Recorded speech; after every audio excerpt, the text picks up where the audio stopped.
is Dudley Brown from Rocky Mountain Gun Owners. We're Colorado's largest state-based gun rights organization. We've been around since December of 1996. We work statewide and on municipal and local issues dealing with firearms rights and in the state legislature. Now this video is about House District 48 candidate Jeffrey Hare. Understand that our job is to find out where candidates will be on Second Amendment issues and relay that information to constituents and citizens all around the state, and to kind of cut through all the BS, because we know there's a lot of BS in politics. In this case, I actually live in House District 48, so I have even a second interest in it. We sent out our surveys to candidates all around the state who run for the state legislature, asking very specific questions about where they'll be on Second Amendment issues. And in this case, Mr. Jeffrey Hare refused to answer that actual survey, but then he published a letter publicly on his Facebook page and his web page answering some of those questions. And I'm going to address those questions piece by piece specifically. I encourage you, if you're interested in this, look at what I'm looking at. You can go to Hare for House and see his RMGO survey. Question number 1. We asked, do you oppose one gun a month laws? He says, yes, I believe qualified citizens should have the right to buy whatever they want and when they want. All right, great. Okay, so he says qualified. We'll learn more about that later. Question number 3, will you vote to repeal Amendment 22? You remember in 2000, a bunch of gun control advocates passed Amendment 22 via ballot initiative. It was a litmus test issue for who was pro-gun and who was not. Mr. Hare says, I don't think it needs to be repealed in its entirety. In other words, if there were a bill in the legislature to repeal it, he would vote against it. All right? Okay, I guess we differ on that issue because our organization, Rocky Mountain Gun Owners, and gun owners around the state opposed that. Number 7, will you support the repeal of computerized instant Brady background check legislation since it centrally registers gun sales and gun owners? Mr. Hare says this is misleading. Okay, fine, we can disagree on that. But he says, I also support background checks. Now, to those of you who've been around in politics longer than a couple of months, you might remember that this is what we call the Brady Bill, where Sarah Brady passed this in Congress in response to her husband, James Brady, being shot. The Brady Bill, when it was passed, it was a litmus test issue all around the country on whether you were pro-gun or you weren't.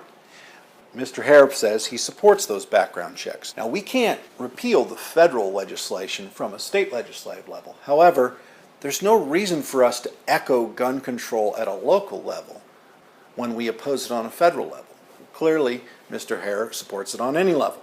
He says, I support background checks.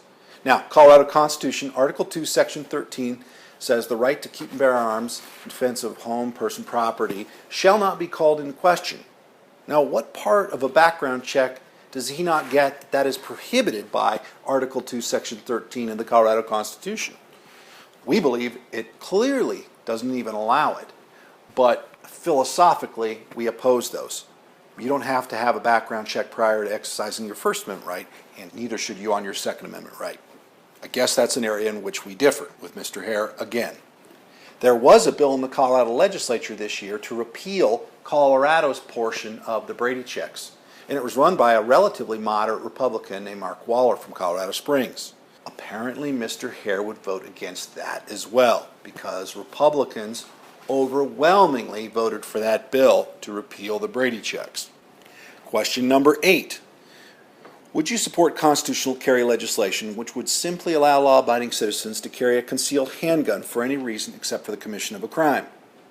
Well, Mr. Hare does not really answer that. He says the Colorado Constitution does not allow concealed carry, which brings into question whether Mr. Hare supports concealed carry with permits. Now, the constitutional carry bill we're talking about is also called Vermont carry, or permitless carry in the Colorado legislature. That bill is supported by every Republican in the Colorado House. Literally, right now, every Republican in the Colorado House voted for that bill. In fact, I have in my hands here a survey from Sheriff John Cook, the sheriff of Weld County, who supports Mr. Hare. And in 2010, Sheriff Cook said he supports constitutional carry. In fact, It was signed on March 22nd, 2010. It's on our website as well, a scan of that. That's also the same one in which he says he will publicly support the repeal of computerized instant background check legislation. It's also the one where he says he would support a repeal of the 2000 gun show loophole law. All three of those issues he does not agree with Mr. Hare. However, Mr. Hare does not say whether he will vote for or against constitutional carry. And when I say constitutional carry, we're talking about bills that were run in the last two legislatures by conservatives Chris Holbert. But it's pretty clear when he says that the Constitution does not allow concealed carry. There's a problem there. Number 12, do you support or oppose the repeal of Colorado's baby Lautenberg Law? Mr. Hare says this is poorly worded and ambiguous, obviously takes issue with how he asked the question, but he does not say he will vote to repeal it. Again, this is another litmus test issue in Congress, and Colorado has Lautenberg language in its law. And finally, Mr. Hare provides a little bit of insight onto how he would view an expansion of Colorado's Make My Day law. He says at the very bottom of his page, however, if a business allows employees or owners to carry guns, I would not support exempting them from civil damages. What Mr. Hare is saying is that he does not support the expansion of Colorado's Make My Day law, as has been offered 5 times in the Colorado legislature since 2008. These bills, House Bill 1066 in 2008, Senate Bill 8 in 2009, 2010 it was House Bill 1094, 2011 it was Senate Bill 77, 2012 was House Bill 1088, run by our current Congressman Cory Gardner when he was in the legislature, Senator Ted Harvey of Highlands Ranch, State Representative John Becker of Fort Morgan, and State Senator Kevin Grantham of Canyon City, as well as State Representative Chris Holbert from Douglas County. All of these legislators ran a bill to expand Make My Day. You see, in Colorado law right now, if you are in your place of business, you're not covered by the Make My Day law in any manner. These legislators and every single Republican in the Colorado House, literally every one of them, support this concept of expanding Make My Day provision into your place of business, which covers both criminal and civil damages. And here's why. If you get charged with using a firearm illegally, or manslaughter, or any one of those charges in using self-defense, it's only Colorado's Make My Day statute that's going to stop them from dragging you into court with a civil charge and try and get civil penalties from you. Well, Mr. Hare says he opposes that. That means, by definition, he would oppose a bill that Sheriff John Cook testified for in the Colorado legislature. In fact, he's testified for it twice. Now, those just cover some of the issues we have with Mr. Hare's views. Mr. Hare's defense is, well, Sheriff John Cook helped me write those responses and helped me craft my gun issues. And so I called Sheriff Cook and asked him directly, Sheriff, did you do that? In fact, I asked him specifically, quotes, you didn't write this for him. And he said, quotes, hell no. Sheriff Cook said that Mr. Hare didn't go into great detail and hadn't had a filled out survey and hadn't seen these. The sheriff had not seen Mr. Hare's answers to these. In fact, he was quite surprised when I read those off. I'll let him answer those questions directly.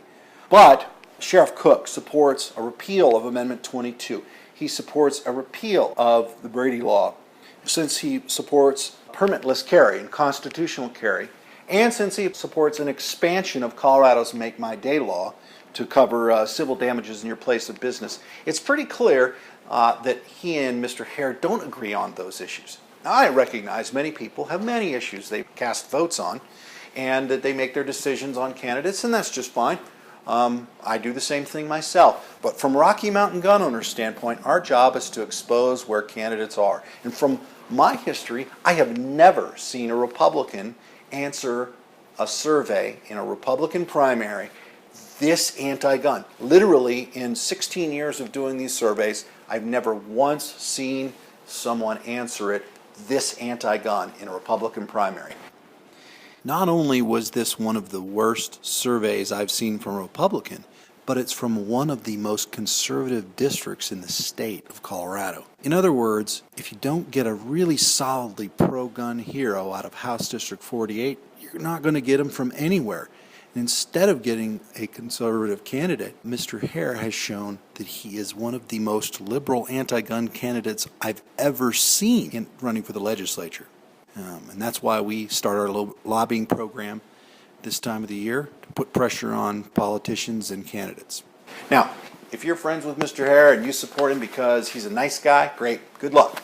But we're here to tell you there's some warning signs. And when I see this from politicians, and I see it every election cycle, alarm bells go off, and all we can say is, we're going to tell you the true facts. We'll let them argue about who's friends with whom and who's nice and who's mean. We don't believe it's mean to call your yeses yes and your noes no, and that's what my Bible says. Let your yeses mean yes and your noes mean no. And so we're going to call them out on these things. You can read more about this and other candidates for office at our website, rmgo.org. There's a link, or you can just go to pac.rmgo.org.